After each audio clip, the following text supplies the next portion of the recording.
You know, I've been hating a lot on Disney lately, as you could tell. Yeah, I know. We gotta stop the hate. Today, the hate stops. Today is a video dedicated to one of the most greatest prequels Disney's ever put out, Monsters University. If you don't know what I'm talking about, Disney put a prequel to Monsters Inc., Monsters University, which is just Mike and Sully meeting in college. I mean, at first, I was little and not understanding the point of university and why they're in school and why are they meeting like this, but you know what? I realized that this movie is a precious gem that Disney doesn't even care about now. It seems lost because in 2013, Disney put out a lot of movies. I'm talking about Disney's Planes, which didn't do so well, but I still think it's underrated. Oz the Great and Powerful, I don't think we're ready for that one yet. Monster University, of course, and of course the big blockbusters that took over the whole entire year of 2013. I'm talking about Frozen. Frozen literally pushed every single movie out the way, and now that was the main spotlight. And I feel like since it got pushed away, no one really cared about Monster University or the rest of the 2013 films that Disney put out. Because Monsters Inc. came out in 2001, which is a 12-year gap, and we never had that much Disney sequels yet. And of course, there was talks of Monster Inc. 2, Lost in Paradise, but it got scrapped, as you can see. But I feel like Monsters University has a perfect tie-in all together. Looking at the backstory of Mike and Sully, how Mike was always just the underdog and everything, and Sully was just that guy, you know, he was him. But in the intro of Monsters University, we just see how Mike doesn't really get treated as fairly as the other people because he's small, scrawny, he got one eye. I don't even know why I said one eye, it was just right there, so I had to say it. But these little kids slash monsters think that Mike isn't scary enough, which, you know, I can see why. But then they go take a field trip to Monsters Inc. What? Foreshadowing? What? I know. They go visit the scare zone, which Mike somehow sneaks into the human world, and the monster that was in there originally didn't even know Mike was in there. And once they got out, the monster just looked at him all proud and gave him the hat, aka the Monster University hat, and then he says, how do I become a scarer? I think this movie relates to a lot of people, especially people that go to university, such as myself. And as a kid, we all have these dreams and aspirations, trying to hope for the best of what can we be like when we grow up. And this changes our mindset to see how can we accomplish our goals, aka what Mike did. I feel like Monster University ties everything around together because in 2013 they didn't give that much of a real life aspect to their movies. And yeah, Monster University of course has their funny jokes, their side plots and everything like that, but then when you see the bigger picture and reality of how university and how you could accomplish your goals and how you could accomplish your goals regardless of the task and how challenging it could be, it's something that everyone could relate to, children and adults. You really think that Frozen, you really gonna relate to an Elsa character? I mean, of course she has ice powers, but no one can relate to Monster University. This is my movie. I mean, I think it's better than Frozen in my opinion, so you know what, take that as you will. I mean, we're not just looking at Mike's point of view as well, we're looking at other roommates and classmates such as Sully. I mean, we don't know the backstory of Sully back in the day, but we know that Sully is like the golden person, like everyone looks up to him because he's the last name Sullivan. Because we see in Monsters Inc., their dynamic is extraordinary. They're literally the best of friends. I think they're the best characters of Pixar. Some crazy hot takes in this video, but you know what, I think it's true. Just think about it. And Monsters University was all about the growth of these two characters. Mike was the one who studies a lot, always trying to get them A's and always trying to exceed through his expectations, always trying to plan ahead, trying to get that next step. Then you see James P. Sullivan, Sully, he's just trying to take it day by day, maybe join a frat here and there, just trying to get some connections. Two different worlds. Sully's a social guy, Mike is just a hidden gem. He's an underdog, people underestimate him and not really know what he does. One more thing about Sully before I talk to him a little bit later is that Sully is just living off that last name Sullivan. Just because he's scary, he doesn't study at all, he just scares and that's all he thinks it is. And then he gets humbled later on by the dean, etc. I don't believe he knows the true definition of what the Sullivan last name means. And this comes into play when they take their final exam and then both of the Eagles get humbled because they over here trying to scare each other back to back, trying to see who scares the best, which they broke a screen can, which is like a record, and then now Sully's mad at him because they both failed their final exam. Both of these guys are scaring majors and now they're not even in the scare program no more, so now they have to do the one thing that makes it right, compete in the scare games, compete with the dean, trying to see if they could win the dean back by just competing in these scare games and win. But the thing is they have no team, but then Uzma Kappa pulls up out of nowhere saving the day because these scare games rely on working as a team. Both of these guys have big egos and instead of working as a team they decided to race against each other and not as a team, so they kind of lost the whole thing. There's just so much effort that Disney put into this movie that not many people see, especially when it comes to the scare games part. They're trying to cheat, but then they realize they can't really do it because it's against the rules, of course. And Mike is trying to put this whole team together, and let's just say Uzma Kappa is not the best to have a team with. Some are very shy, some are very non-athletic. Not trying to diss my Uzma Kappa, I love Uzma Kappa now. If you're trying to win against the dean,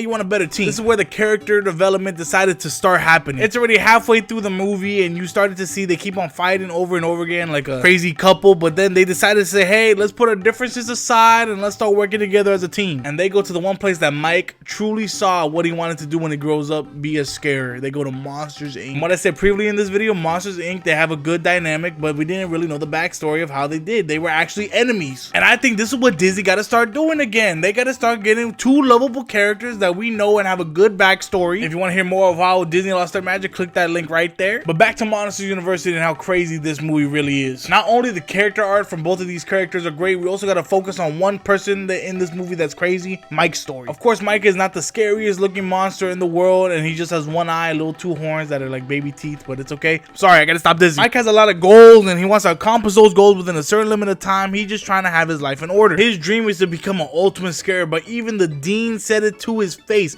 you are not scary, and he tries his best to act like the scariest monster. We see that put to the test in the scare games. He's good mentally, he passes all of his classes, but is he scary enough to compete? He's a smart monster, but the real question is he scary enough just like these other people? And this comes to the last scare game where they had to scare a real robot, and eventually Mike wins it for the whole team. Finally proved to himself that he is a scary monster and he beat the odds, but then Sully kind of tampered with his settings, and this really hurt Mike because even his now friend that he used to call an enemy doesn't even believe in him again. And this goes into the theme of reality that Mike is not trying to face because he doesn't even believe that he's scary anymore, and he's trying to prove to himself again that he is a scary monster. But this just leads into a bigger fight that Mike is trying to face again, which is crazy to believe for Sully's point of view because he's just known as the cheater and just trying to get what he wants, losing a now friend in the process as well, which I think he finally realizes is the bigger picture of this whole thing. He hurt a lot of people along the way, which he finally admits to the dean that he cheated and now getting expelled off campus. This leads to Sully's point of view of how he's not selfish no more and trying to lead into a new life and trying to change himself for the better, but then not like Mike. He sneaks into the human lab and then actually tries to prove to himself that he is a scary monster, trying not to face the fact of reality that he isn't a scary monster. And he goes into the human world and then he faces the fact that he's not a scary monster and no one looks up to him as a scary monster. And Disney always has those sad moments where it makes you want to cry and start to feel bad, but then look,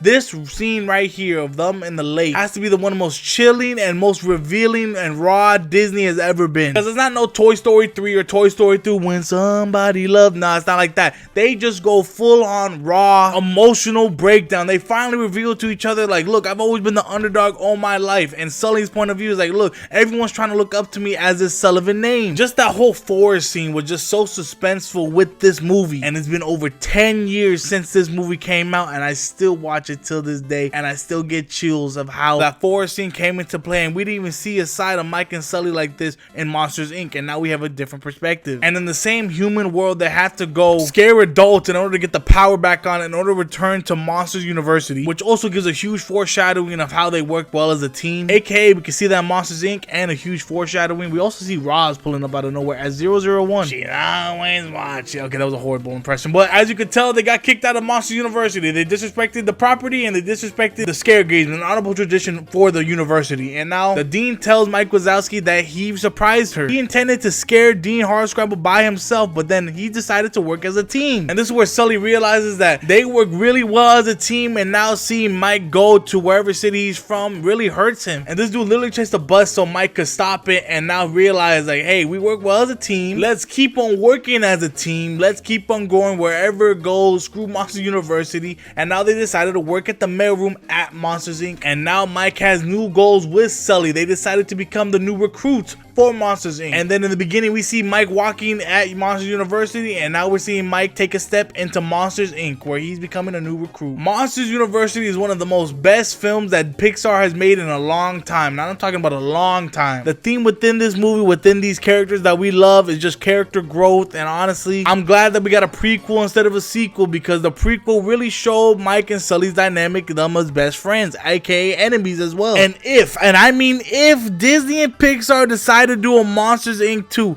Let them relate more to them fighting or something like that. Going back to Monster University. Seeing that there's a problem at Monster University. Not many people want to be scares no more, aka laughter. Please don't make another sequel or a prequel to the prequel of Monster University. We already had enough of those on Disney Plus with Monsters at Work. Don't even get me started on that one, but you know what? That's some video for another day. I just wanted to show love to one of Disney's most underrated movies that they made in the 2010s because I feel like it just gets underrated. This movie just gets dug up out of nowhere in random conversations, but doesn't really get the praise that it deserves. But at the end of the day, this movie is literally one of Disney and Pixar's most underrated work of art of this movie. The dynamic with the characters, the love, the story, the relation between Monster University and us, the viewer. Just a great movie overall. But let me know in the comments below, have you seen Monster University? Do you love it? Do you hate it? Is it underrated? I want to know. I highly recommend this movie. Even if you're at a university or going to a university, please watch this movie. I think you'll have a real similarity check of how this movie relates to your real life. Actually, it did with me. But other than that, it's your average guy, a blockbuster guy. I hope you have a great 2025, and I'm gonna see you in the next video. Take care and have a good one.